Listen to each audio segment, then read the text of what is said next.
Okay, this season of House of Dragons, season 2, it became very frustrating. It picks up right where season 1 left off. And, like, both families, well, I mean, technically same family, Targaryen, they are at the verge of war. Children are getting killed.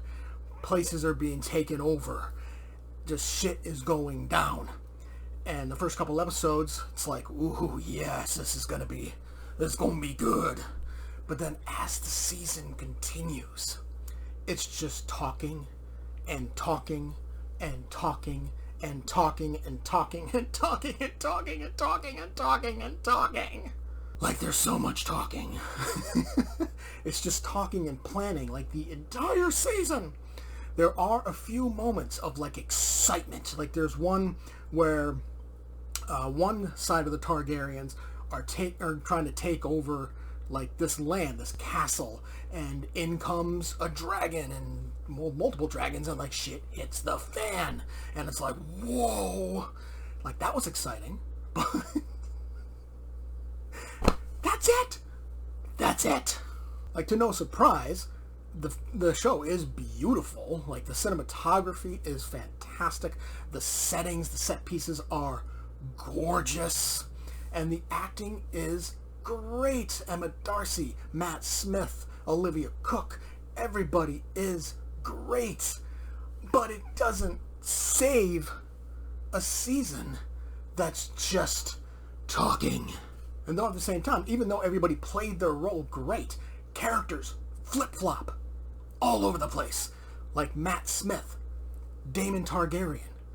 You know, he starts the season with, oh, my wife, aka my niece, because the Targaryens are the most inbred family since the Habsburgs.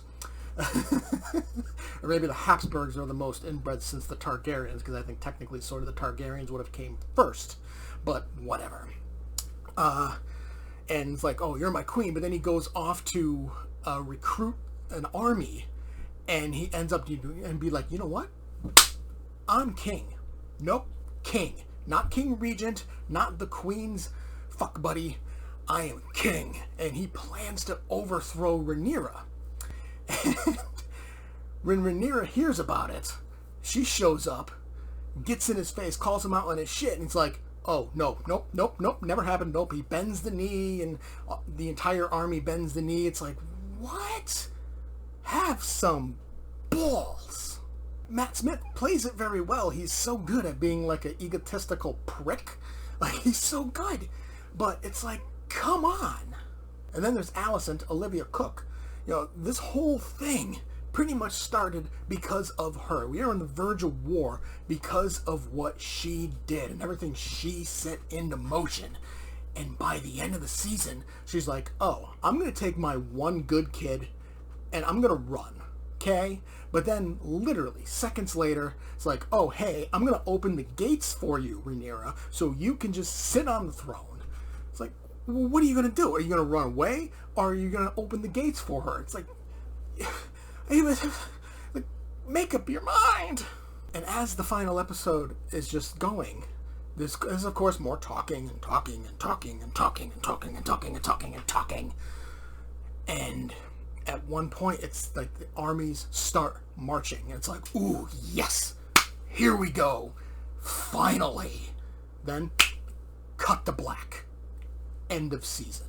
We have to wait an entire year, or possibly more, to finally get this fucking war. It's like, you built this up the entire season, and then you just cut it to black, and we don't get a second of this war. Ultimately, House of the Dragon Season 2, again, it's very beautifully made. The acting is great. Like, everything from the technical standpoint, from the crew standpoint, the actor standpoint, it's so good. It's still amazing. But from a story standpoint, it's like, what are you doing? You made us sit through 8 episodes of talking. The occasional break for a little bit of action here and there. Not much.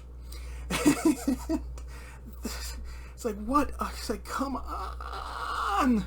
Like, you do not want to be the final season of Game of Thrones. Though, it's not that bad. That's bad. But it's like, come on, man. You need to do better. You could at least, the final episode has started the war and something big happens, ended on a cliffhanger. And then we pick up in season 3 for the remainder of the war. But no. Instead, it's marching, it's cut to black, it's done. Oh, man.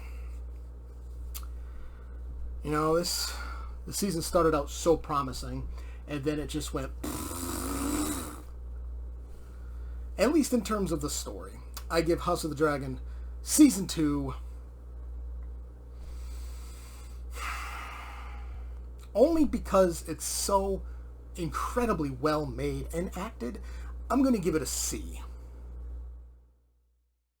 Did you enjoy the review? Make sure to hit that like button and subscribe to get notified when more reviews go live. Feel free to leave a comment to discuss your thoughts on the movie or show, and I will see you next time.